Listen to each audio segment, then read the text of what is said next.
Good evening मेरे सभी प्यारे साथियों को। मैं बैज जो आपके यूट्यूब ऑनलाइन प्लेटफॉर्म पर आप सभी का हार्दिक स्वागत है।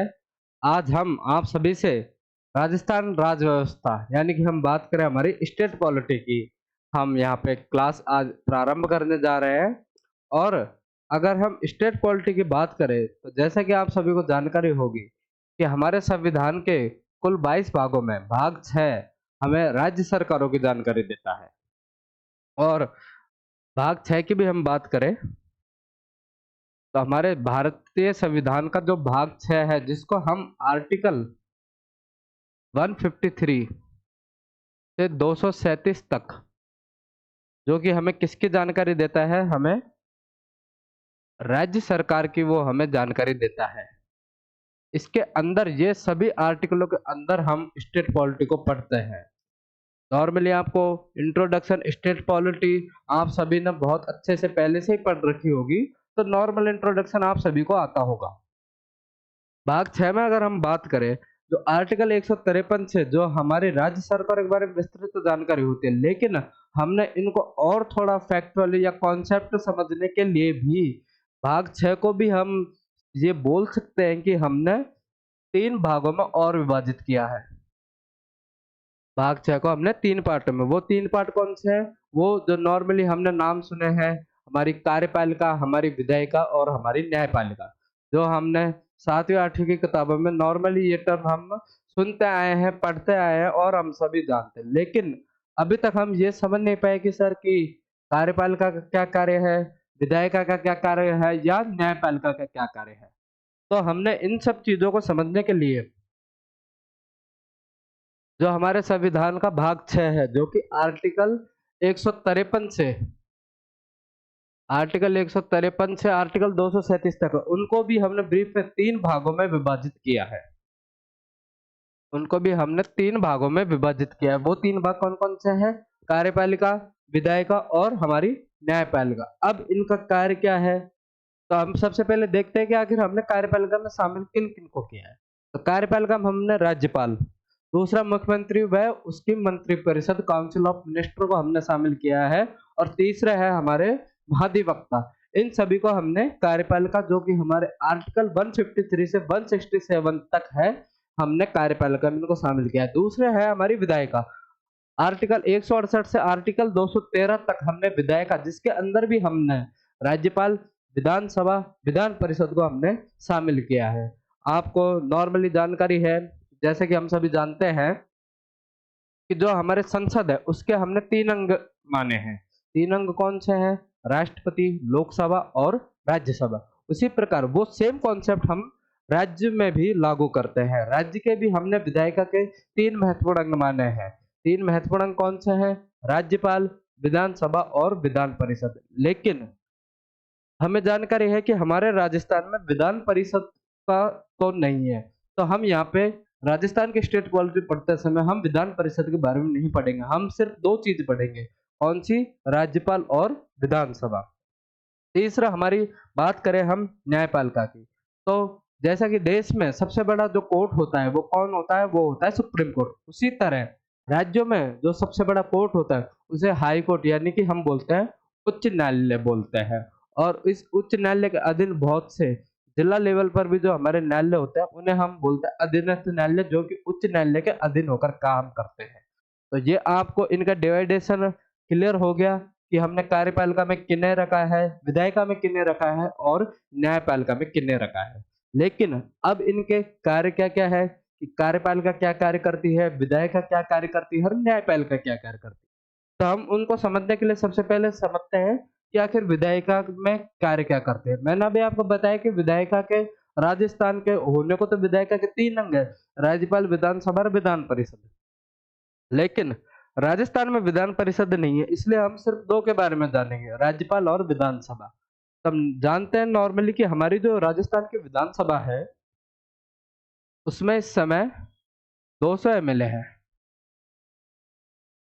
अब इन 200 एमएलए का क्या कार्य है जो हमारी विधानसभा में हम जनता द्वारा चुनकर जाते हैं? इन सभी एमएलए का एक ही काम है, वो है कानून बनाना।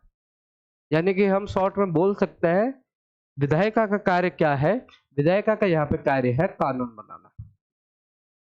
कैसे कानून? जो कि राज्य की शासन व्यवस्था को सुचारू रूप से चलाने के लिए सहयोग करे। उन सभी कानूनों का बनाने का काम किसका है? विधानसभा यानी कि विधायिका का। कानून कैसे बनते हैं? तो मैं आपको एक एग्जांपल से समझाता हूँ कि हमारे राजस्थान में जैसे कि पेपर लीक की घटनाएं बहुत होती है। विधानसभा जिसके अंदर कितने एमएलए हैं? 200 एमएलए। वहां पे विधानसभा में एक बिल लाया जाता है कि कोई भी व्यक्ति अगर पेपर लीक जैसे अपराधों में संलिप्त पाया गया या दोषी पाया गया तो उसको 10 साल की सजा प्लस उसकी संपत्ति जब्त है।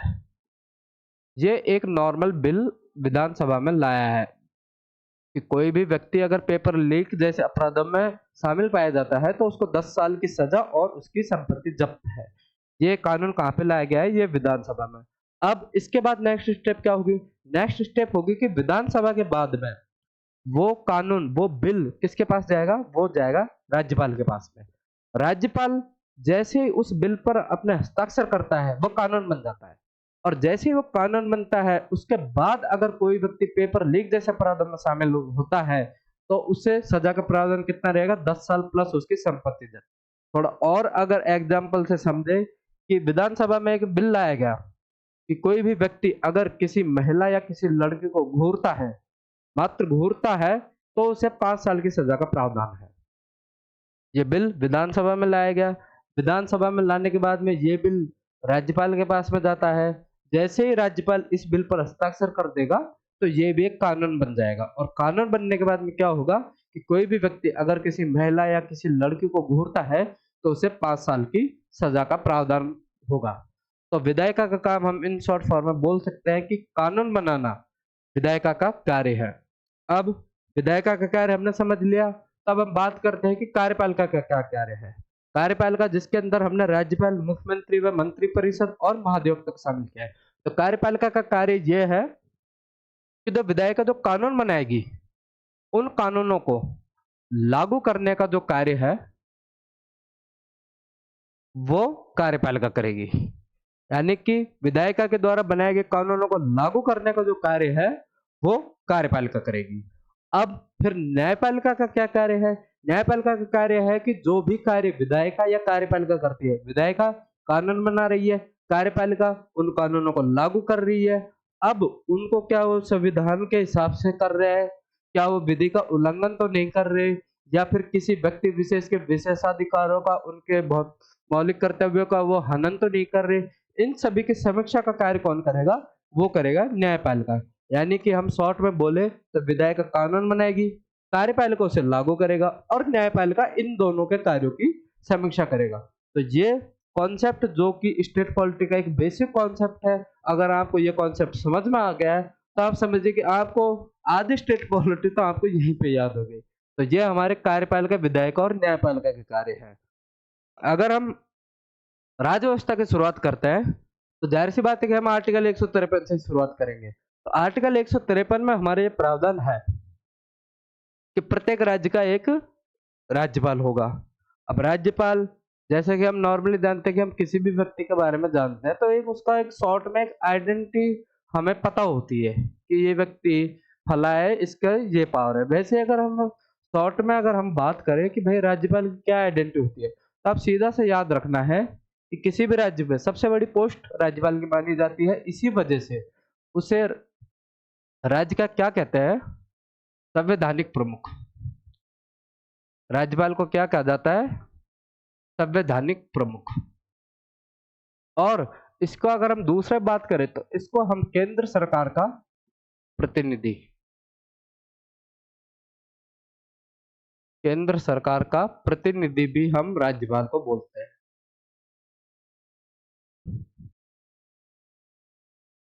राज्यपाल को संवैधानिक प्रमुख, किसी भी राज्य का संवैधानिक प्रमुख यानी कि सबसे बड़ी पोस्ट राज्यपाल की मानी जाती है, और इसे हम केंद्र सरकार का प्रतिनिधि बोलते हैं।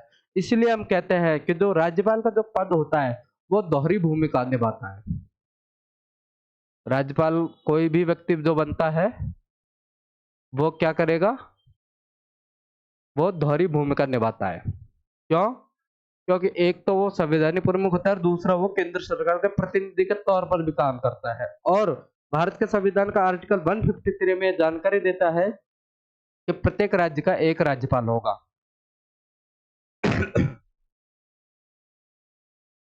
जब हमारा संविधान बना था उस समय हमने ये उपबंध किए थे आर्टिकल 153 के तहत कि प्रत्येक राज्य का एक राज्यपाल होगा। लेकिन बाद में, हालांकि सभी नॉर्मली लोग जानते हैं कि जो राज्यपाल का जो पद होता है वो एक नाम मात्र होता है, बस उन्हें संवैधानिक प्रमुख बोलकर खुश कर दिया जाता है, वरना वो नाम मात्र होता है, क्योंकि सारी शक्तियां, किसी भी राज्य की जो सारी शक्तियां है वो मुख्यमंत्री और उसकी मंत्रिपरिषद के पास होती है। तो बाद में जब हमारे संविधान बनाने वालों ने या हमारी संसद ने सोचा कि जब ये पद ही नाम मात्र का है तो क्यों इस पर अधिक व्यय करना। अगर प्रत्येक राज्य, जैसे कि आज के एग्जाम्पल से बात करें कि आज भारत में है 28 राज्य, 28 राज्यों में एक एक राज्यपाल होगा, ये आर्टिकल 153 कहते हैं, यानी कि कितने गवर्नर हुए 28, तो सभी को वेतन देना होगा, यानी कि खर्चा ज्यादा होगा। तो हमारे उस समय सोचा गया कि क्यों ना एक ही व्यक्ति को 2 या 3 राज्यों का भी राज्यपाल बनाया जा सकता है, ताकि खर्चा भी कम हो। 28 राज्यों में 28 राज्यपाल नियुक्त, तो ये तो कहीं प्रावधान नहीं है। हाँ, होने 28 राज्यों में चाहिए, लेकिन 28 अलग-अलग व्यक्ति होने चाहिए, ये तो कोई प्रावधान नहीं है। तो क्यों ना एक व्यक्ति को 2 या 2 से अधिक राज्यों की जिम्मेदारी दी जानी चाहिए।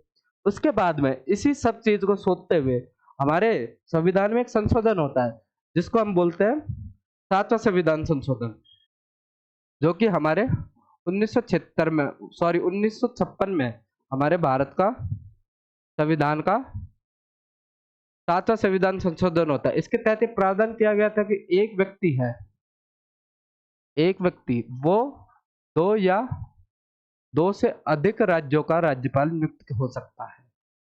ये उपबंध किससे किया था? 7वें संविधान संशोधन के तहत ये उपाय किया गया था कि कोई भी व्यक्ति, एक व्यक्ति है, वो 2 या 2 से अधिक राज्यों का राज्यपाल नियुक्त हो सकता है। 7वां संविधान संशोधन 1956 हमें इसकी जानकारी देता है। और अगर हम इनकी डिटेल्स में अगर हम बात करें तो 7वां संविधान संशोधन के तहत एक व्यक्ति 2 या 2 से अधिक राज्यों का राज्यपाल नियुक्त हो सकता है।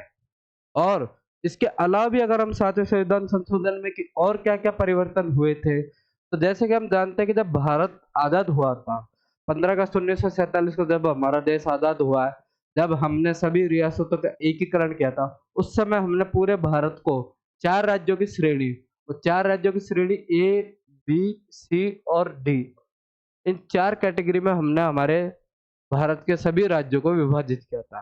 तो 7वें संविधान संशोधन के तहत हमने उन सभी श्रेणियों को भी समाप्त कर दिया और उसके स्थान पर जो आज चल रहा है, क्या श्रेणी चल रही है? पहला तो राज्य और दूसरा है यूटी। जो आज हम जानते हैं कि नॉर्मली राज्य और यूटी के बारे में हम जानते हैं। तो 7वें संविधान संशोधन के तहत दूसरा क्या कार्य होता है कि हमने राज्यों की श्रेणी, कौन सी श्रेणी? ए बी सी डी, उनको समाप्त करके हमने कौन सी श्रेणी अपनाई है? राज्य और यूटी। और राजस्थान एकीकरण के समय, जब राजस्थान एकीकरण का चैप्टर हम हिस्ट्री में पढ़ते हैं, उस समय हमने पढ़ा होगा कि जब राजस्थान का एकीकरण हुआ था तो हमने एक पोस्ट जनरेट की थी, वो पोस्ट थी राज प्रमुख की। तो 7वें संविधान संशोधन के तहत हमने ये पद भी समाप्त किया था। ये भी आपको इम्पोर्टेंट विशेष ध्यान रखना है कि राज प्रमुख का पद किस संविधान संशोधन के तहत समाप्त किया गया था? तो 7वें संविधान संशोधन के तहत राज प्रमुख का पद समाप्त किया गया था। अब जैसा कि नियम होता है कि कोई चीज का जब अंत होता है तो उसके जगह उसको रिप्लेस करने के लिए कोई नई चीज आती है। जब हमने राज प्रमुख का पद समाप्त किया तो उसकी जगह हमने कौन सा पद लाया था? तो उसकी जगह हम लाए थे राज्यपाल का पद। तो ये याद रखना है कि राज प्रमुख के स्थान पर हमने राज्यपाल का पद सृजित किया था 7वें संविधान संशोधन 1956 के तहत। 7वें संविधान संशोधन 1956 में क्या-क्या उपाय थे कि एक व्यक्ति 2 या 2 से अधिक राज्यों का राज्यपाल नियुक्त हो सकता है। राज्यों की जो एबीसीडी कैटेगरी है वो समाप्त हो सकती है और राज प्रमुख के स्थान पर हम राज्यपाल का पद लाए थे। अब जब हम राज प्रमुख का पद हमने समाप्त किया, राज्यपाल की हमने नियुक्ति की, तो आखिर हमारे राजस्थान में वो पहले व्यक्ति कौन थे? यानी कि हमारे राजस्थान के वो पहले राज्यपाल कौन थे? तो हमें याद रखना है कि राजस्थान के जो प्रथम राज्यपाल थे, वो सरदार गुरुमुख निहाल सिंह जी थे, जिनकी नियुक्ति पहले क्या होता था कि एग्जामों में जो ट्रेंड होते थे, वो नॉर्मली क्वेश्चन ये पूछते थे कि राजस्थान के प्रथम राज्यपाल के बारे में बताइए, या फिर जो वर्तमान में जो राज्यपाल है उनके बारे में पूछते थे। लेकिन अब थोड़ा वो डीप की चीज़ों को, थोड़ा अंदर की चीज़ों को वो पूछने लग गए। तो आजकल एग्ज़ामों में वो ये भी पूछ लेते हैं कि राज्यपाल की नियुक्ति कब हुई थी या उसने पद ग्रहण कब किया था। तो इसलिए हमें ये चीज़ें भी पढ़नी अब आज के जो एग्ज़ाम पैटर्न है उसके हिसाब से ज़रूरी है। कि राजस्थान के जो प्रथम राज्यपाल थे, वो थे गुरुमुख निहाल सिंह जी, जिनकी नियुक्ति कब होती है? उनकी नियुक्ति होती है 25 अक्टूबर 1956 को उनकी नियुक्ति होती है। और वो जॉइन यानी कि वो पद ग्रहण कब करते हैं? वो 1 नवंबर 1956 को वो पद ग्रहण करते हैं। तो ये फैक्ट हमें याद रखना है और ये फैक्ट भी पूछा गया है आरएएस 2021 का जो प्रीलिम्स हुआ था, उसके अंदर ये क्वेश्चन पूछा गया था। तो हमें ये भी ध्यान रखना है कि ये फैक्ट पूछे जाते हैं और आरपीएससी विशेषकर आजकल ऐसे फैक्टों पर ही ज्यादा फोकस कर रही है। आरएस 2021 प्रीलिम्स का ये फैक्ट है जो आरएस प्रीलिम्स 2021 में पूछा गया था कि राजस्थान के प्रथम राज्यपाल सरदार गुरुमुख निहाल सिंह जी की जो नियुक्ति होती है वो 25 अक्टूबर 1956 को उनकी नियुक्ति होती है।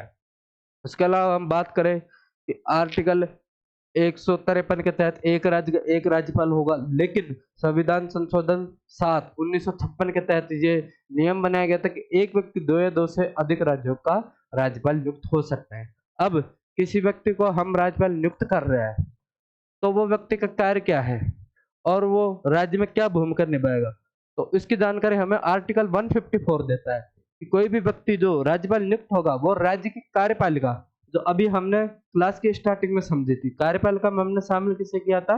राज्यपाल, मुख्यमंत्री, मंत्री परिषद में महाधिवक्ता। तो जो उस कार्यपालिका है, राज्य की जो कार्यपालिका है, उसका जो संवैधानिक प्रमुख होगा वो राज्यपाल होगा। आर्टिकल 154 हमें जानकारी देता है कि राज्य की कार्यपालिका का संवैधानिक प्रमुख कौन होगा? वो राज्यपाल होगा। यह जानकारी हमें देता है आर्टिकल 154। अब हमें यह भी पता लग गया कि एक राज्य में एक राज्यपाल होगा और वो उस राज्य की कार्यपालिका का संवैधानिक प्रमुख भी होगा। लेकिन राज्यपाल बनेगा कौन? उसे बनाएगा कौन? वो नियुक्त कैसे होगा? तो उसके लिए आर्टिकल 155 में हम देखते हैं, तो राज्यपाल की जो नियुक्ति है, आर्टिकल 155 में हमें राज्यपाल की नियुक्ति के बारे में बताया गया है। जो राज्यपाल की नियुक्ति है वो राष्ट्रपति करेगा। अब क्या राष्ट्रपति किसी भी ऐसे व्यक्ति को या अपनी पसंद से मनोनियुक्त कर सकता है क्या? तो नहीं, राष्ट्रपति अपनी पसंद से किसी व्यक्ति विशेष को राज्यपाल नियुक्त नहीं कर सकता। तो उसके लिए क्या उपाय है? उसके लिए है कि राष्ट्रपति को राज्यपाल नियुक्त करने के लिए सलाह कौन देगा? वो देगा केंद्रीय मंत्रिपरिषद। केंद्रीय मंत्रिपरिषद। तो केंद्रीय मंत्रिपरिषद की सलाह से राष्ट्रपति राज्यपाल की नियुक्ति करता है। राज्यपाल की नियुक्ति आर्टिकल 155 नियुक्ति कौन करेगा? राष्ट्रपति करेगा। राष्ट्रपति की कैसे नियुक्ति करेगा? केंद्रीय मंत्रिपरिषद की सलाह से। अब केंद्रीय मंत्रिपरिषद ने राष्ट्रपति को सलाह दी कि आप इस व्यक्ति को राज्यपाल नियुक्त करें, तो फिर उसके बाद में राष्ट्रपति क्या करेगा? तो ये बात आपको विशेष ध्यान रखनी है कि राष्ट्रपति अपने हस्ताक्षर और मुद्रा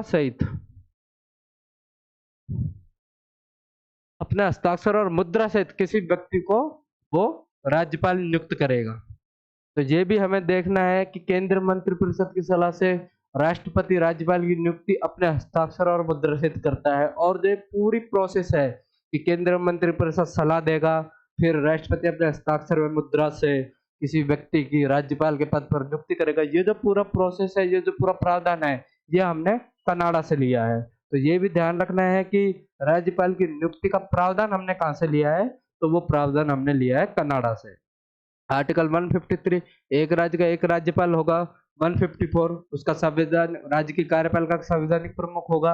आर्टिकल 155 कि राज्यपाल की नियुक्ति राष्ट्रपति करेगा। किसकी सलाह से करेगा? केंद्रीय मंत्रिपरिषद की सलाह से करेगा। कैसे करेगा? अपने हस्ताक्षर और मुद्रा से करेगा।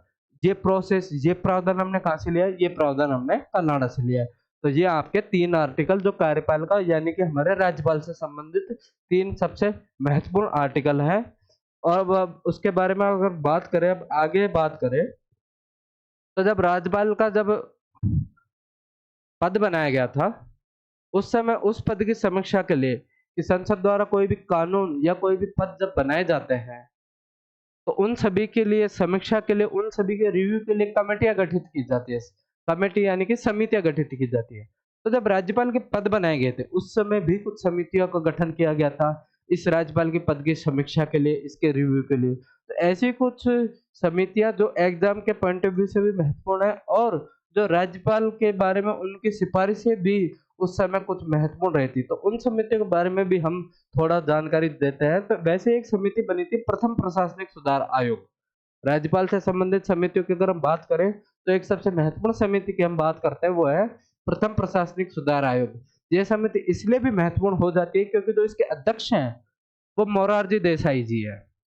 श्री मोरारजी देसाई जो बाद में जाके भारत के पीएम भी बने हैं, भारत के प्रधानमंत्री भी रहे हैं, इसलिए भी ये समिति महत्वपूर्ण हो जाती है कि जो प्रथम प्रशासनिक सुधार आयोग था उसके जो अध्यक्ष थे श्री मोरारजी देसाई थी।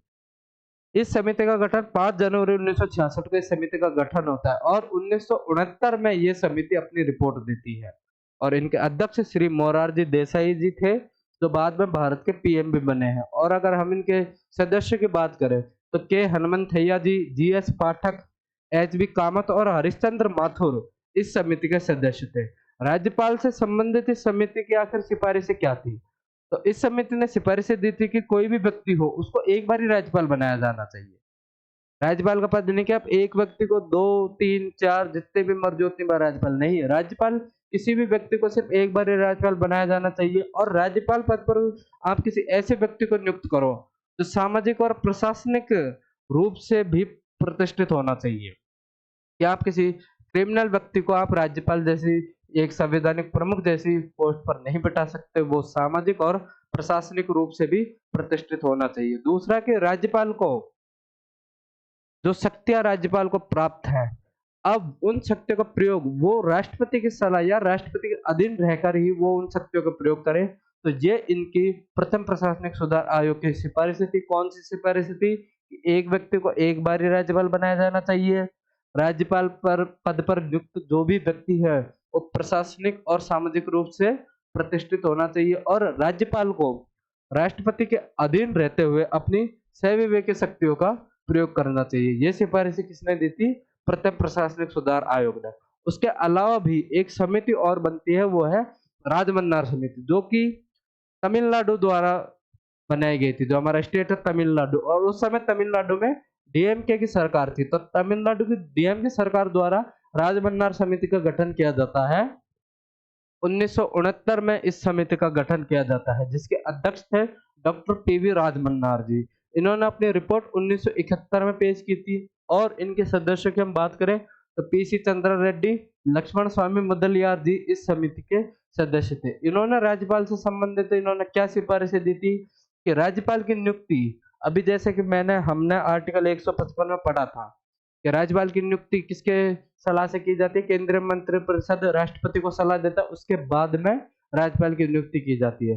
तो राजमन्नार समिति ने सिफारिश की थी कि राज्यपाल की नियुक्ति राज्य सरकार के परामर्श से ही की जानी चाहिए, कि राज्य सरकार से भी पूछा जाना चाहिए। जैसे कि एग्जाम्पल है कि किसी भी व्यक्ति को राजस्थान का राज्यपाल नियुक्त करना है तो राजस्थान की गवर्नमेंट से भी सलाह लेनी चाहिए। तो ये सिफारिशें किसकी थी? राजमन्नार समिति की, कि राज्यपाल की नियुक्ति राज्य सरकार के परामर्श से भी की जानी चाहिए। दूसरी इनकी सिफारिश थी कि समान राजनीतिक परिस्थितियों में राज्यपाल समान निर्णय ले, ये भी इनकी सिफारिशें थी। और जो सबसे इम्पोर्टेंट बात आपको याद रखनी है, जो सबसे इम्पोर्टेंट फैक्ट आपको ये रखना है कि राजमन्नार समिति वह समिति थी जिन्होंने राज्यपाल का पद समाप्त करने की सिफारिश की थी। तो ये फैक्ट आपको याद रखना है कि वह कौन सी समिति थी जिसने राज्यपाल का पद समाप्त करने की सिफारिश की थी। तो अभी हमने 2 समितियां पढ़ी, प्रथम प्रशासनिक सुधार आयोग और दूसरी राजमन्नार समिति। उसके अलावा भी हमने बात करें एक समिति है जो है हमारे सरकारी आयोग। सरकारी आयोग जिसका गठन 9 जून 1983 को इसका गठन किया जाता है और ये 1988 में अपनी रिपोर्ट प्रेषित करती है। इसके जो अध्यक्ष थे डॉक्टर रणजीत सिंह सरकारिया जी, इसके अध्यक्ष थे वो भारत के पूर्व मुख्य न्यायाधीश थे। रणजीत सिंह सरकारिया जी जो कि सरकारी आयोग के अध्यक्ष थे, भारत के पूर्व न्यायाधीश थे और इनके सदस्य की बात करें तो 3 सदस्य समिति थी जिनमें पहले सदस्य जो इसके अध्यक्ष भी थे रणजीत सिंह सरकारिया जी, पी शिवरमन जी और एसआर सेन इसके सदस्य थे। इस सरकारी आयोग की सिफारिश थी कि सत्तारूढ़ पार्टी के किसी सदस्य को उस राज्य में राज्यपाल नहीं बनाया जाना चाहिए जो किसी अन्य पार्टी द्वारा शासित हो। जैसे कि एग्जाम्पल देते हैं कि अभी इस समय केंद्र में है हमारे बीजेपी की गवर्नमेंट, यानी कि हम ये बोल सकते हैं कि हमारा सत्तारूढ़ दल तो कौन हो गया, बीजेपी हो गया। एक हमारा स्टेट है कर्नाटक, वहां पे इस समय है कांग्रेस की सरकार। बीजेपी जो सत्तारूढ़ दल है, कर्नाटक जो कांग्रेस सरकार है, यानी कि हम बोल सकते हैं कि कर्नाटक में किसी अन्य पार्टी द्वारा शासित है। तो सरकार आयोग की सिफारिश थी कि सत्तारूढ़ पार्टी के किसी भी सदस्य को उस राज्य में राज्यपाल नहीं बनाना चाहिए जो किसी अन्य पार्टी द्वारा शासित हो। तो ये इसकी सिफारिश थी कि भाई बीजेपी के भी किसी भी ऐसे सदस्य को कर्नाटक में आप राज्यपाल नहीं बना सकते क्योंकि कर्नाटक में तो किसी और पार्टी की सरकार है। तो ये इसकी सिफारिश थी। दूसरी सिफारिश थी कि राज्यपाल की नियुक्ति करते समय राज्य के मुख्यमंत्री से परामर्श लिया जाना चाहिए। अभी पढ़ा, राजमन्नार समिति ने भी एक सिफारिश की थी कि राज्यपाल की नियुक्ति के समय राज्य सरकार से परामर्श किया जाना चाहिए। वही सेम सिफारिश है, वहां पे राज्य सरकार का जिक्र था, यहाँ पे सिर्फ मुख्यमंत्री का जिक्र है। तो सरकारी आयोग ने भी ये सिफारिश की थी कि राज्यपाल की नियुक्ति करते समय संबंधित राज्य के मुख्यमंत्री से परामर्श किया जाना चाहिए। लेकिन इस सिफारिश का उल्लंघन कहाँ पे होता है? इस सिफारिश का उल्लंघन होता है 1981 में, जब जम्मू कश्मीर में जब राज्यपाल के गठन की बात थी और उस समय के जो तत्कालीन मुख्यमंत्री थे फारूक अब्दुल्ला जी, उनके परामर्श के बिना वहां पर राज्यपाल जगमोहन की नियुक्ति कर दी जाती है। तो ये सरकारी आयोग के उल्लंघन की थी। तो हमें याद रखना है कि 1981 में जम्मू और कश्मीर का राज्यपाल जगमोहन की नियुक्ति करते समय वहां के मुख्यमंत्री फारूक अब्दुल्ला से परामर्श नहीं लिया गया था। तीसरी इसकी सिफारिश थी कि राज्यपाल उस राज्य से बाहर का व्यक्ति होना चाहिए, अर्थात उस राज्य का निवासी नहीं होना चाहिए। लेकिन इसका भी उल्लंघन किया गया था कि जब सरदार उज्जवल सिंह जी जो कि पंजाब के निवासी थे, लेकिन उन्हें पंजाब में ही गवर्नर अपॉइंट किया गया था। एच.सी. मुखर्जी जो पश्चिम बंगाल के निवासी थे, उन्हें पश्चिम बंगाल में ही गवर्नर अपॉइंट किया गया था। मैसूर महाराजा, उन्हें मैसूर का राज्यपाल बनाया गया था। और एक अपने लाभचंद जैन जी जो कि अपने राजस्थान के ही थे, राजस्थान के निवासी थे, और उन्हें भी राजस्थान का गवर्नर नियुक्त किया गया था। यानी कि हम कह सकते हैं कि सरकार आयोग के हर नियमों का उल्लंघन किया गया है। उसके अलावा भी हम बात करें कि जो दूसरा हमारा इन्होंने सिफारिश थी कि अल्पसंख्यक समुदाय के व्यक्तियों को इस पद पर सशक्त परंपरा रही है, इस पद पर नियुक्त करने की सशक्त परंपरा रही है कि हम अल्पसंख्यक समुदाय, क्योंकि वो ऑलरेडी संख्या में कम है, जो चीज संख्या में कम है तो उनका राजनीतिक प्रतिनिधित्व भी कम है। अब उस राजनीतिक प्रतिनिधित्व को बनाए रखने के लिए राज्यपाल जैसे पोस्टों पर, क्योंकि राज्यपाल तो वैसे भी नाम मात्र होते हैं, तो कम से कम अल्पसंख्यक समुदाय के व्यक्ति को तो हम राज्यपाल नियुक्त कर ही सकते हैं। तो ये सिफारिशें सरकारी आयोग ने दी थी कि अल्पसंख्यक समुदाय के व्यक्तियों को इस पद पर नियुक्त करने की सशक्त परंपरा रही है, जिसे बनाए रखा जाए।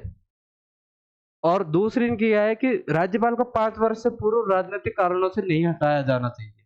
अब चूंकि राज्यपाल जो कि एक नाम मात्र का पद होता है, सामान्यतः हम देखते हैं कि हम किसी भी व्यक्ति को जब राज्यपाल बनाते हैं तो उसको 5 वर्ष पूर्व होने से पहले ही राजनीतिक कारणों से उसको हटा दिया जाता है। जैसे कि आज केंद्र में बीजेपी की सरकार है, आप सपोज करिए कि आज चल रहा है वर्ष 2025, 2026 में मान लो कि बीजेपी को रिप्लेस करके कांग्रेस की सरकार आती है, तो आज जो बीजेपी ने जिन भी राज्यों में राज्यपाल नियुक्त करे हैं, तो जाहिर सी बात है कि कांग्रेस उनको हटा देगी। तो ये राजनीतिक कारणों से ही हटाना हुआ। तो सरकार आयोग की ये सिफारिश थी कि राज्यपाल को 5 वर्ष से पूर्व राजनीतिक कारणों से नहीं हटाया जाना चाहिए। एक और इनकी सिफारिश है कि राज्यपाल द्वारा राष्ट्रपति के लिए आरक्षित विधेयों पर राष्ट्रपति 4 माह में निर्णय ले। कि कोई विधानसभा में कोई बिल पारित होता है, जैसे कि मैंने अभी क्लास के स्टार्टिंग में आपको बताया था कि विधानसभा में कोई बिल आता है, उसको राज्यपाल के पास भेजा जाता है। राज्यपाल जब उस पर हस्ताक्षर करता है तो वो कानून बनता है। लेकिन कई बार राज्यपाल के सामने परिस्थिति क्या होती है कि जब विधानसभा उसके पास में बिल भेजती है तो राज्यपाल कंफ्यूज हो जाता है कि मैं राष्ट्रपति की मर्जी के बिना, अगर साधारण कोई कानून हो तो राज्यपाल अपने सही विवेक से उस पर हस्ताक्षर कर देता है। लेकिन किसी भी कोई ऐसा कानून जो देश की सुरक्षा से जुड़ा हुआ है या देश के हित में या अहित में उसके प्रभाव दिखाई देते हैं, तो उन बिलों को राज्यपाल आरक्षित रख लेते हैं। किसके लिए आरक्षित रखते हैं? राष्ट्रपति के लिए। लेकिन फिर उसके बाद भी क्या होता है कि राष्ट्रपति उन पे निर्णय देते हैं तो वो उसमें बहुत विलंब कर देते हैं, और कभी-कभी तो इतना विलंब कर देते हैं कि वो बिल कहीं दब के रह जाता है। तो सरकार आयोग की सिफारिश थी कि राष्ट्रपति मात्र 4 माह के अंदर ही उन विधेयक पर निर्णय ले जो कि राज्यपाल द्वारा आरक्षित किए गए हैं। तो ये सिफारिश भी सरकारी आयोग ने की थी। उसके अलावा भी अगर हम आयोग की बात करें तो एक आयोग था वेंकटचलैया आयोग, जिसका गठन 22 फरवरी 2000 में होता है। रिपोर्ट भी इसकी सन 2000 में आती है, और जिसका उद्देश्य क्या था कि संविधान की समीक्षा हेतु इस आयोग का गठन किया गया था, जिसके अध्यक्ष एम.एन. वेंकटचलैया जी इसके अध्यक्ष थे। इसकी प्रमुख सिफारिश क्या थी कि राज्यपाल की नियुक्ति, जो आर्टिकल 155 में हम पढ़ के आए कि राज्यपाल की नियुक्ति किसकी सलाह से की जाती है? केंद्रीय मंत्रिपरिषद की सलाह से। तो वेंकटचलैया आयोग कहता है कि केंद्रीय मंत्रिपरिषद के स्थान पर एक कमेटी हो, राज्यपाल की नियुक्ति के लिए एक कमेटी हो। उस कमेटी में भी कौन-कौन शामिल होने चाहिए, यानी कि उस चयन समिति में भी कौन-कौन शामिल होने चाहिए, जिसमें खुद प्रधानमंत्री, केंद्रीय गृह मंत्री, उपराष्ट्रपति, लोकसभा अध्यक्ष एवं मुख्यमंत्री, मुख्यमंत्री भी उस राज्य का जिस राज्य में राज्यपाल की नियुक्ति करनी है। तो वेंकटचलैया आयोग की सिफारिश क्या थी कि राज्यपाल की नियुक्ति के लिए एक कमेटी गठित की जाए, जिसके अंदर प्रधानमंत्री, केंद्रीय गृह मंत्री, उपराष्ट्रपति, लोकसभा अध्यक्ष और संबंधित राज्य का मुख्यमंत्री हो। ये सिफारिशें किसने दी थी? वेंकटचलैया आयोग की ये सिफारिशें थी। उसके अलावा भी हम आयोग की अगर बात करें तो एक आयोग हम पढ़ते हैं राज्यपाल से संबंधित पुंछी आयोग। श्री मदन मोहन पुंछी जी इसके अध्यक्ष थे। 27 अप्रैल 2007 को इसका गठन होता है और 2010 में ये अपनी रिपोर्ट प्रेषित करता है, जिसके सदस्य थे एन.आर. माधव सेन जी, विनोद कुमार, धीरेन्द्र सिंह, विजय शंकर, जो कि अमरेश बागची जी का जब निधन हो जाता है 2008 में, उसको रिप्लेस करके विजय शंकर जी को सदस्य बनाया जाता है। तो ये हमने राज्यपाल से संबंधित जो भी आयोग थे वो सब पढ़े और उनकी सिफारिशें पढ़ी थी। उसके अलावा हम बात करते हैं आगे के, जब आर्टिकलों की बात करते हैं तो अभी हम आर्टिकल 153 एक राज्य एक राज्यपाल होगा, आर्टिकल 154 राज्य की संवैधानिक प्रमुख होकर, आर्टिकल 155 राज्यपाल की नियुक्ति है कि हमने ये पढ़ा कि एक राज्य में राज्यपाल होगा, वो संवैधानिक प्रमुख होगा और उसकी नियुक्ति राष्ट्रपति करेगा। लेकिन कितने समय तक वो व्यक्ति उस पोस्ट पर रहेगा? तो आर्टिकल 156 हमें ये जानकारी देता है, वो राज्यपाल की पदावधि की जानकारी देता है कि वो आखिर पद धारण कब तक करेगा। तो पद धारण कब करेगा? तो ये यहाँ पे टर्म है कि राष्ट्रपति के प्रसाद पर्यंत तक पद धारण करेगा। तो हमें ये याद रखना है कि राज्यपाल का पद राष्ट्रपति के प्रसाद पर्यंत तक होगा। अगर बीच में राज्यपाल, जो भी व्यक्ति राज्यपाल नियुक्त हुआ है, अगर वो बीच में पद छोड़ना चाहे तो उसके लिए क्या करना पड़ेगा? तो उसके लिए उसको रिजाइन करना पड़ेगा। वो रिजाइनेशन लेटर वो देगा किसको? तो राष्ट्रपति को संबोधित करते हुए, राष्ट्रपति को संबोधित अपने हस्ताक्षर सहित लेख में अपना पद त्याग सकेगा, है ना? यानी कि राज्यपाल अपना त्याग पत्र किसको सौंपता है? राष्ट्रपति को वो अपना त्याग पत्र सौंपता है। तो पद धारण कब तक करेगा? राष्ट्रपति के प्रसाद पर्यंत तक। अगर उसको रिजाइन या अपना पद से त्याग पत्र देना हो तो किसको संबोधित करते? राष्ट्रपति को। किसको सौंपेगा? राष्ट्रपति को ही वो अपना त्याग पत्र सौंपता है। और अगर हम बात करें कि जो उसका सामान्य कार्यकाल क्या होगा, तो सामान्य कार्यकाल है कि अपने पद ग्रहण की जो तारीख है, पद ग्रहण की तारीख से आगामी 5 वर्ष तक की अवधि तक वो पद धारण कर सकेगा। ये उसका सामान्य कार्यकाल है। और पद पर बने रहना, अब जैसे कि हम एग्जांपल लेते हैं कि कोई भी व्यक्ति है, जैसे कि आज तारीख है हमारे 14 दिसंबर। 14 दिसंबर को किसी व्यक्ति का राज्यपाल का पद, उसके 5 वर्ष समाप्त हो गए, तो उसके बाद भी वो पद पर कब तक बना रहेगा? वो पद पर तब तक बना रहेगा जब तक कि कोई दूसरा व्यक्ति आकर राज्यपाल पद ज्वाइन ना कर ले, यानी कि उत्तराधिकारी के आने तक वो पद पर बना रहेगा। तो ये भी जानकारी हमें कौन देता है? आर्टिकल 156। आर्टिकल 156 हमें पद धारण, राज्यपाल पद धारण कब करेगा? राष्ट्रपति के प्रसाद पर्यंत तक। त्याग पत्र भी किसे देगा? राष्ट्रपति को संबोधित करते हुए राष्ट्रपति को ही सौंपेगा। उसका सामान्य कार्यकाल क्या होगा? सामान्यतः जिस दिन से वो पद ज्वाइन करेगा उससे लेकर आगामी 5 वर्ष तक वो अपने पद पर बना रहेगा, और वो पद पर कब तक बना रहेगा कि जब तक उसको उत्तराधिकारी या फिर कोई और अन्य व्यक्ति राज्यपाल का पद ज्वाइन ना कर ले, तब तक वो पद पर बना रहेगा। तो ये जानकारी हमें देता है आर्टिकल 156। इसके अलावा 157 क्या है कि आपने राज्यपाल की नियुक्ति कर दी, राज्यपाल की पदावधि में बता दी। अब उसकी शर्तें क्या है कि हम राज्यपाल के पद के लिए कुछ तो शर्तें होंगी। तो भारतीय संविधान में राज्यपाल पद के लिए ज्यादा कोई शर्तें नहीं, सिर्फ 2 शर्तें रखी गई। वो शर्तें हैं कि पहला तो वो व्यक्ति भारत का नागरिक हो, और दूसरा 35 वर्ष की आयु पूरी कर चुका हो। या तो उसकी आयु 35 या 35 प्लस हो, और दूसरा वो भारत का नागरिक हो। लेकिन एक टर्म और यूज होती है कि व्यक्ति जन्म से या प्राकृतिक रूप से भारत का नागरिक होना चाहिए। आप किसी ऐसे व्यक्ति को राज्यपाल नहीं बना सकते कि कोई व्यक्ति ब्रिटेन से आया, आया, भारत की उसने नागरिकता ली, उस व्यक्ति को आप राज्यपाल नहीं बना सकते, क्योंकि ना तो वो जन्म से भारतीय है, ना वो प्राकृतिक रूप से भारतीय है। तो ये विशेष कंडीशन है कि व्यक्ति जन्म या प्राकृतिक रूप से भारत का नागरिक होना चाहिए। ऐसे व्यक्ति को ही आप राज्यपाल नियुक्त कर सकते हो। दूसरा, 35 वर्ष या 35 वर्ष की आयु पूर्ण कर चुका हो। 35 वर्ष से कम आयु उस व्यक्ति की नहीं होनी चाहिए। तो राज्यपाल के लिए जो अहर्ता है वो सिर्फ 2 है कि पहला वो भारतीय हो, भारतीय भी कैसा, जन्म और प्राकृतिक रूप दोनों से वो भारतीय हो, और दूसरी उसकी कंडीशन है कि आयु 35 या 35 वर्ष से ज्यादा वो आयु अपनी पूर्ण कर चुका हो। आर्टिकल 157 ये हमें जानकारी देता है। उसके अलावा भी हम बात करें कि भाई अब आर्टिकल इस पद के लिए शर्तें क्या हैं, राज्यपाल के पद के लिए आखिर शर्तें क्या है। तो इसके लिए शर्तें हैं कि राज्यपाल उस व्यक्ति को बनाया जाना चाहिए, उस वो व्यक्ति होगा राज्यपाल, जो भी व्यक्ति बनेगा वो सदन सदन यानी कि लोकसभा, राज्यसभा या किसी राज्य के विधानमंडल यानी कि विधानसभा, विधान परिषद का सदस्य नहीं होगा। राज्यपाल वो व्यक्ति बनेगा जो ना तो लोकसभा, राज्यसभा का सदस्य होगा, ना विधानसभा या विधान परिषद का सदस्य होगा। यदि कोई व्यक्ति इन सदनों का सदस्य है, मान लो कि हमने राष्ट्रपति ने किसी ऐसे व्यक्ति को राज्यपाल नियुक्त किया जो उस समय किसी विधानसभा या लोकसभा का सदस्य है, तो फिर क्या होगा, तो यदि कोई व्यक्ति उस समय इन सदनों का सदस्य है तो राज्यपाल उसको नियुक्त किया जाता है, तो यह माना जाएगा कि राज्यपाल के रूप में जिस दिन वो पद ग्रहण करेगा उस दिन से उसकी जगह खाली मानी जाएगी, यानी कि वो सांसद या विधायक नहीं रहेगा। तो ये जानकारी हमें आर्टिकल 158 जो राज्यपाल पद के लिए शर्तें हैं कि वो संसद या राज्य विधानमंडल का सदस्य नहीं होना चाहिए। अगर वो सदस्य है तो जिस दिन वो अपना पद ग्रहण करेगा उस दिन से उसकी वो सीट खाली मानी जाएगी। दूसरा है कि वो कोई भी अन्य लाभ का पद धारण नहीं करेगा। वैसे राज्यपाल एक संवैधानिक पद है, वो ऑलरेडी एक लाभ का एक सरकारी पद है, इसके अलावा अन्य कोई दूसरा लाभ का या सरकारी पद वो धारण नहीं करेगा। तो ये भी राज्यपाल के लिए एक विशेष शर्त है।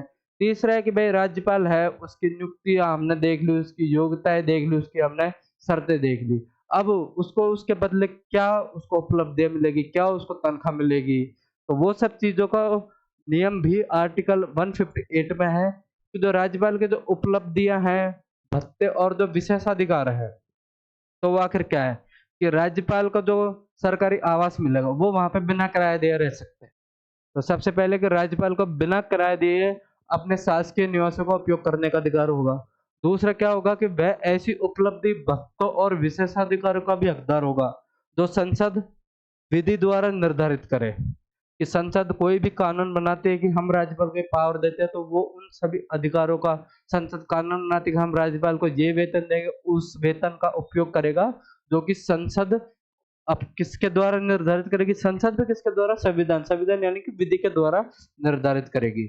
या फिर जब तक संसद द्वारा इस संबंध में कोई प्रावधान नहीं किया जाता तब तक राज्यपाल को ये उपलब्धियां, भत्ते और विशेषाधिकार मिलेंगे जो दूसरी अनुसूची में निर्दिष्ट है।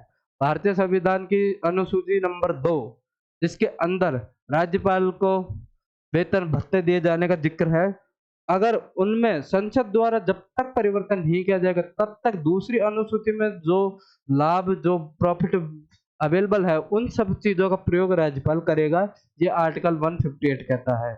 और अगर अभी हमने देखा था 7वें संविधान संशोधन के तहत एक व्यक्ति को 2 या 2 से अधिक राज्यों का राज्यपाल नियुक्त किया जाता है, अगर ऐसी कंडीशन आए तो फिर उस समय उस व्यक्ति को क्या वेतन और क्या भत्ते दिए जाएंगे, उसके लिए यह है कि 2 या अधिक राज्यों के राज्यपाल के लिए यदि एक ही व्यक्ति को 2 या अधिक राज्यों का राज्यपाल नियुक्त किया जाता है तो उसे दिए जाने वाले भत्ते और उपलब्धियों का निर्धारण राष्ट्रपति करेगा। और वो ऐसे अनुपात में जैसे कि किसी व्यक्ति को राजस्थान और एमपी दोनों का संयुक्त रूप से राज्यपाल बना दिया जाता है तो राष्ट्रपति ये उपाय करेगा कि आधा सैलरी तो राजस्थान सरकार दे और आधी सैलरी एमपी सरकार दे। तो ये आर्टिकल 158 का आर्टिकल 158(4) हमें ये जानकारी देता है कि यदि एक ही व्यक्ति को 2 से अधिक राज्यों का राज्यपाल नियुक्त किया जाता है तो उसे दिए जाने वाले भत्ते और उपलब्धियां उन राज्यों के बीच ऐसे अनुपात में आवंटित किए जाएंगे जो राष्ट्रपति आदेश द्वारा निर्धारित करे। यानी कि राष्ट्रपति बनाएगा कि इसको वेतन भत्ते के कितने दिया जाएगा और कौन सा राज्य उसको कितने राशि देगा। तो ये नियम भी कौन बनाएगा? ये राष्ट्रपति बनाएगा। आर्टिकल 158 में इसका वर्णन है। तीसरा है कि पदावधि के दौरान कमी न होना, यानी कि राज्यपाल की उपलब्धि और भत्ते उसकी पदावधि के दौरान कम नहीं किए जाएंगे। यानी कि कोई भी व्यक्ति है वो आज वर्तमान समय में वो राज्यपाल की पोस्ट पर है तो संसद उसके वेतन भत्ते कम नहीं कर सकता। अगर उन्हें वेतन भत्ते कम करने हैं तो जब उसका कार्यकाल समाप्त होता है और कोई नया व्यक्ति राज्यपाल बनता है तब वो ये नियम लागू कर सकते हैं। लेकिन अगर कोई व्यक्ति उस पद पे है उस समय उसके वेतन भत्ते कम नहीं किए जाएंगे। ये भी जानकारी हमें आर्टिकल 158 देता है। तो आर्टिकल 158 राज्यपाल के लिए शर्तें हैं उसके बारे में हमें जानकारी देता है। वो शर्तें कौन सी हैं कि राज्यपाल संसद या राज्य विधानमंडल के किसी भी सदस्य नहीं होना चाहिए। अगर वो सदस्य है तो जिस दिन वो राज्यपाल का पद ग्रहण करे उस दिन वो अपना पद खाली करे। दूसरी है कि वो लाभ का कोई अन्य पद धारण ना करे। तीसरा है कि उसके उपलब्धि भत्ते विशेषाधिकार जो संसद निर्धारित करेगी या फिर जो दूसरी अनुसूची में वर्णित है उन सभी का वो उपयोग करने के लिए स्वतंत्र है। और अगर किसी व्यक्ति को 2 या 2 से अधिक राज्यों का राज्यपाल बना दिया जाता है तो उसके वेतन भत्ते विशेषाधिकार इनका निर्धारण कौन करेगा? इनका निर्धारण राष्ट्रपति करता है। और पदावधि के दौरान उसके कार्यकाल के दौरान उसके वेतन भत्ते विशेषाधिकार कम नहीं किए जाते। ये आर्टिकल 158 ये हमें जानकारी देता है। उसके अलावा हम बात करें आर्टिकल 159। आर्टिकल 159 हमें ये जानकारी देता है राज्यपाल की शपथ के लिए कि राज्यपाल आखिर शपथ कौन लेता है और आखिर शपथ दिलाता कौन है। तो प्रत्येक राज्यपाल के कर्तव्यों का निर्वहन करने वाला प्रत्येक व्यक्ति अपना पद ग्रहण करने से पहले उस राज्य के संबंध में क्षेत्राधिकार का प्रयोग करने वाले उच्च न्यायालय के मुख्य न्यायमूर्ति या उनकी अनुपस्थिति में उस न्यायालय के उपलब्ध ज्येष्ठतम न्यायाधीश की उपस्थिति में शपथ लेगा। यानी कि इसका मतलब कि कोई भी व्यक्ति है जिसको राज्यपाल नियुक्त किया जाता है उसको शपथ जिस राज्य का नियुक्त किया जाता है उस राज्य के हाई कोर्ट का जो मुख्य न्यायाधीश है वो उसको शपथ दिलाएगा।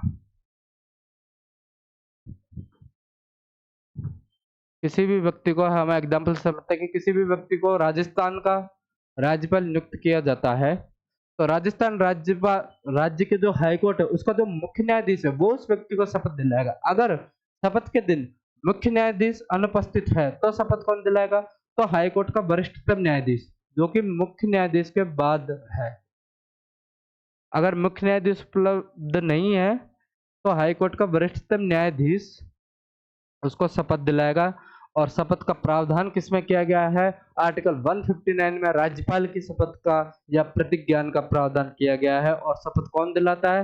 हाई कोर्ट का मुख्य न्यायाधीश। अगर मुख्य न्यायाधीश उपस्थित नहीं है तो वरिष्ठतम न्यायाधीश उसको शपथ दिलाएगा। ज्येष्ठतम न्यायाधीश भी हम बोल सकते हैं। तो आर्टिकल 159 हमें राज्यपाल द्वारा शपथ कौन दिलाता है? मुख्य न्यायाधीश, हाईकोर्ट का मुख्य न्यायाधीश, उसके अनुपस्थिति में वरिष्ठतम न्यायाधीश।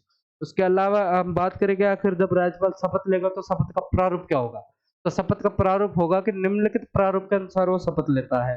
राज्यपाल जब भी शपथ लेता है तो उसका जो प्रारूप होता है, जो पैटर्न होता है वो ये होता है कि मैं अमुक जो भी व्यक्ति का नाम होगा ईश्वर के शपथ या सत्य निष्ठा से प्रतिज्ञा करता हूं कि मैं श्रद्धा पूर्वक जो भी उस समय का जो मैटर होगा राज्यपाल के पद का कार्यपालन करूंगा तथा अपनी पूरी योग्यता से। अब आपको ये 3 वर्डों पर विशेष ध्यान देना है कि तथा अपनी पूरी योग्यता से संविधान और विधि का परिरक्षण, संरक्षण और प्रतिरक्षण करूंगा। और मैं जो भी राज्य का नाम है कि जनता की सेवा और कल्याण में निरत रहूंगा। ये जो 3 शब्द हैं, परिरक्षण, संरक्षण और प्रतिरक्षण, ये सिर्फ मात्र भारत में 2 व्यक्तियों की शपथ में ये 3 शब्द का प्रयोग होता है। पहला तो अभी आपने पढ़ा कि राज्यपाल, उसके अलावा राष्ट्रपति जब शपथ लेता है, उस संबंध में भी इन 3 शब्दों का यूज़ किया जाता है। और दूसरा भी हमने देखा था कि राज्यपाल की शपथ में भी इन शब्दों का उल्लेख किया जाता है। हमें विशेष ध्यान रखना है कि एग्जाम में क्वेश्चन पूछा जा सकता है कि विधि का परिरक्षण, संरक्षण और प्रतिरक्षण, इन शब्दों का किसकी शपथ में उल्लेख मिलता है? तो पहला राष्ट्रपति ऑप्शन में तो राष्ट्रपति, राष्ट्रपति ऑप्शन में नहीं है तो राज्यपाल। इन 2 की शपथ में इन 3 शब्दों का उल्लेख किया जाता है। राज्यपाल की शपथ है जो कि आर्टिकल 159 हमें ये जानकारी देता है। और अभी तक हम जो भी हमने पूरी बात पढ़ी, अगर हम उन सभी चीज़ों को अगर हम एक बार समराइज़ करते हैं, तो हम देखते हैं कि हमने आर्टिकल 153 से पढ़ा था। उससे पहले मैं आपको बता देता हूँ कि आर्टिकल जो है 160 है, आर्टिकल 107 है। उसमें है कि आकस्मिक कारणों से भी विशेष उपबंध किए जा सकते हैं। और अभी तक जो हमने टॉपिक पढ़ा, अगर हम उसको और देखें तो आर्टिकल 153 में हमने पढ़ा था कि जो भी एक राज्य है उसका एक राज्यपाल होगा। एक राज्य का एक राज्यपाल होगा, लेकिन 7th कॉन्स्टिट्यूशन अमेंडमेंट में हमने देखा था, जो कि 1956 में होता है, उसके अंदर एक व्यक्ति 2 या 2 से अधिक राज्यों का भी राज्यपाल नियुक्त हो सकता है। अगर किसी व्यक्ति को हम राज्यपाल बनाएंगे तो क्या कार्य करेगा कि सर वो राज्य की कार्यपालिका का संवैधानिक प्रमुख रहेगा। उस व्यक्ति को नियुक्त कौन करेगा? तो उस व्यक्ति को नियुक्त राष्ट्रपति करेगा, जिसकी जानकारी हमें आर्टिकल 155 में मिलती है। 156 ये कहता है कि किसी भी व्यक्ति को जो राज्यपाल नियुक्त हो रहा है, जिसको कौन नियुक्त कर रहा है? राष्ट्रपति। उसकी पदावधि कितनी होगी? तो उसकी पदावधि 5 वर्ष। यहाँ पे एक टर्म यूज होती है, सामान्यतः 5 वर्ष रहेगा। अगर उसको पहले नहीं हटाया गया तो नॉर्मली 5 वर्ष तक वो अपने पद पर बना रहेगा। अब पद पर भी बना रहेगा तो उसकी अर्हता क्या होनी चाहिए? तो वो इंडियन होना चाहिए, यानी कि भारतीय होना चाहिए। भारतीय भी कैसा? एक तो जन्म से होना चाहिए और दूसरा प्राकृतिक रूप से वो भारतीय होना चाहिए। और एज उसकी 35 या 35 वर्ष की वो आयु पूर्ण कर चुका हो। ये जानकारी हमें कौन देता है? आर्टिकल 157। आर्टिकल 158 में देखें कि राज्यपाल पद के लिए शर्तें क्या हैं। राज्यपाल पद के लिए शर्तें हैं कि वो किसी भी संसद या राज्य विधानमंडल का सदस्य नहीं होना चाहिए, लाभ का पद वो धारण नहीं करना चाहिए। ये सभी हमने उनके लिए राज्यपाल पद के लिए हमने शर्तें देखी थी। आर्टिकल 159 में राज्यपाल की शपथ है। राज्यपाल की शपथ कौन दिलाएगा?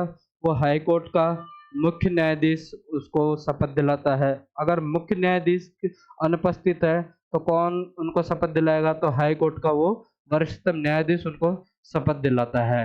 ये हमने अभी तक के पढ़ा था। उसके अलावा भी हमने अभी देखा था कि कुछ हमने बीच में महत्वपूर्ण समितियां जो राज्यपाल से संबंधित जो समितियां थी उनके बारे में पढ़ा था कि हमने प्रथम प्रशासनिक सुधार आयोग के बारे में पढ़ा था, जिसके अध्यक्ष हमारे मोरारजी देसाई रहे हैं, जो बाद में हमारे भारत के प्रधानमंत्री भी बने हैं। इनकी हमने सिफारिशें पढ़ी थी। हमने राजमन्नार समिति के बारे में पढ़ा था, जो कि तमिलनाडु की डीएमके सरकार द्वारा, डीएमके गवर्नमेंट द्वारा भी इन समिति का गठन किया गया था। हमने सरकारी आयोग के बारे में पढ़ा था, रणजीत सिंह सरकारी आयोग, जो इसके अध्यक्ष थे रणजीत सिंह जी। हमने वेंकटचलैया आयोग के बारे में भी पढ़ा था और पुंछी आयोग, जो कि मदन मोहन पुंछी जी इसके अध्यक्ष थे। और इन समितियों में भी अगर विशेष ध्यान करें तो आपको ध्यान रखना है कि जो राजमन्नार समिति थी वो एकमात्र ऐसी समिति थी जिसने राज्यपाल का पद समाप्त करने की सिफारिश कर दी थी। राज्यपाल का पद समाप्त करने की सिफारिश कौन सी समिति ने की थी? वो राजमन्नार समिति ने की थी। मैं उम्मीद करता हूँ कि आज आपको आज की क्लास पसंद आई होगी। राज्यपाल के और क्या शक्तियां है, राज्यपाल के और क्या कार्य है और कौन कौन व्यक्ति अभी तक हमारे राजस्थान के राज्यपाल बने हैं, उन सभी के बारे में हम कल की क्लास में पढ़ेंगे। धन्यवाद।